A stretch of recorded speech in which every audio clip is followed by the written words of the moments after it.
fixing the heat in my room today. It's very exciting. Teacher Tips with Tommy! I got a question a couple days ago on Twitter from Alyssa asking how to deal with being emotionally drained from playing a character. And it got me thinking about emotional stamina both as an actor on stage and honestly as a teacher in the classroom. And so that's what I want to talk about today, emotional stamina. The first step to taking control of your emotional stamina is understanding that you have emotional stamina. And that's exactly what it is. Emotional stamina is just like your physical stamina. As a person, you can only deal with so much empathy and emotion over the course of one day. Whether you're putting that empathy and emotion into playing a character on stage or putting that empathy and emotion into being an effective, caring teacher and educator. And so I would say to Alyssa and to all of you out there, the very first thing you need to do is just make sure you're checking yourself and seeing how you're doing emotionally throughout the day. Do you feel exhausted because you find yourself having to deal with specific discipline problems with a kid, or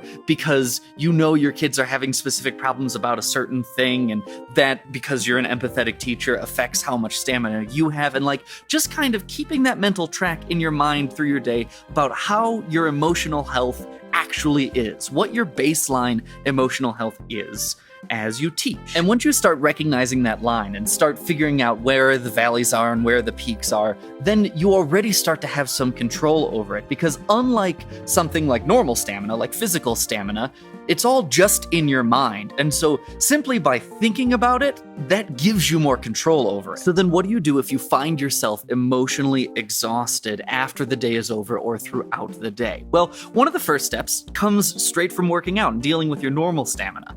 It's making sure as a part of your day, whether you're teaching or whether you're performing a character, that you have your warm-ups and your cooldowns emotionally. And these are probably things you do already. Before I go to school in the morning, I have a routine that gets me ready for school emotionally. And it's just normal things like brushing my teeth and taking a shower and getting a coffee. And by setting that kind of marker in my mind up that I'm getting ready for school, I'm doing my emotional warm-ups. I'm getting ready for the onslaught of the day, for getting on that emotional treadmill and, managing and dealing with the rest of my day. And then when you get home or when you finish your performance, you need your emotional cool down. And that's going to be different depending upon who you are, but you need some kind of break in your day that lets you tie a nice bow on that emotion. And this is the difficult part. This part was difficult for me when I was doing more acting, and this part is difficult for me as a teacher now. How do you leave that emotion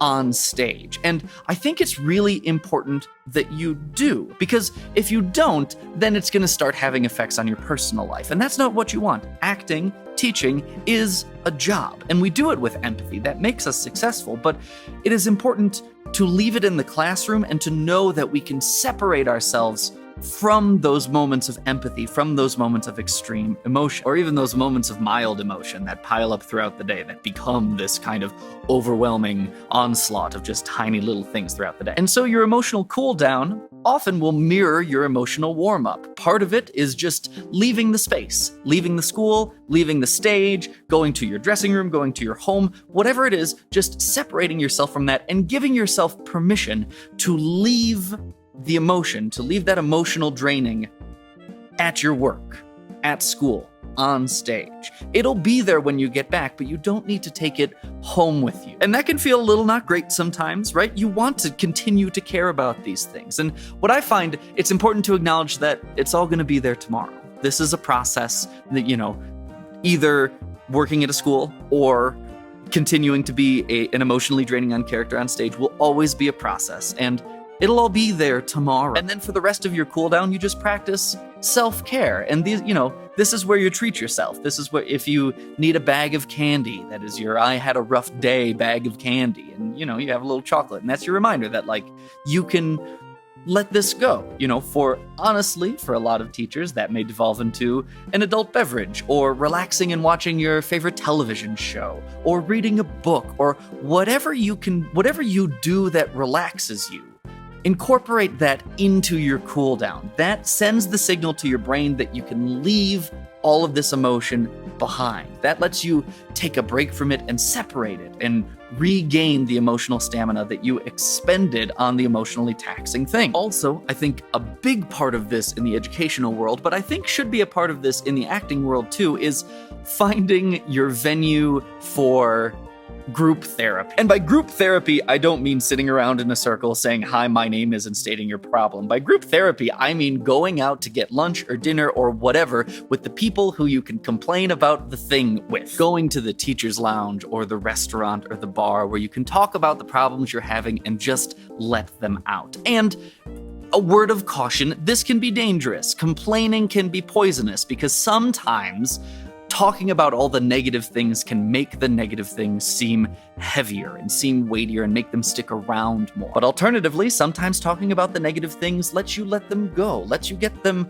off your chest. And having another person there who understands, at least to a certain extent, what you're going through or what your problems are, and having them help talk you down or talk you through it, or just nod and listen and smile and, tap your shoulder, that can do wonders to help restore your emotional stamina and help you recover from the emotionally taxing thing. And this does become kind of the balance of the human condition throughout it all. Like, this is one of the struggles of life, and so of course there are no easy answers. But I think the underlying thing you should do of it all is just make sure you're checking yourself. Just make sure you have in the back of your mind that you're keeping track of your emotional stamina and what's taking a toll on it. And then that, more than anything else, will help you tackle it and help you know what helps bring it up and what helps tear it down.